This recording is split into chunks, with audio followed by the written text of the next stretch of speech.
শ্রমিককে গুলি করে হত্যা করা হয়েছে। এখন আমি মনে করি এই নতুন সরকারের আমলেও শ্রমিকরা নিরাপদ নাই। তার কারণ গত 2-3 দিন আগে দেখেছেন বিজেপির সভাপতি আশঙ্কাজনক জানাইছে যে আমরা বেতন বোনাস দিতে পারবো না, সরকারের কাছে অনুদান চেয়েছে।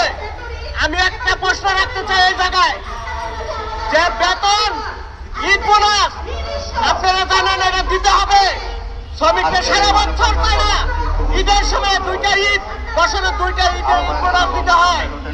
তা আমি গার্মেন্টস মালিকরা তাল বাহানা করে আশুলিয়াতে বড় বড় ফ্যাক্টরির মালিকরা এই তাল বাহানার সাথে সরকারের কাছে একটা অন্যতম মানে পাইকার লুটার জন্য এই গার্মেন্টস মালিকরা পাইকারা খুঁজে কোন তাল বাহানা না আর কোন শ্রমিকদের হুমকি দিয়ে এবার বলেছে প্রশাসন যে এই বেতন নিয়ে ঈদ বোনাস নিয়ে রাস্তায় নামা যাবে না।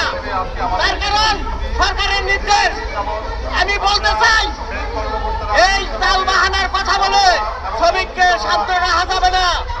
তার কারণ আমাদের একটাই দাবি, 20 রমজানের ভিতরে শ্রমিকদের বেতন বোনাস এবং যে সকল কারখানা গত 5ই আগস্টে আশুলিয়ার জেনারেশন নেস্ট বন্ধ করে দিয়েছিল, ওই কারখানার বেতন বোনাস এখন পরিশোধ করা হয় নাই।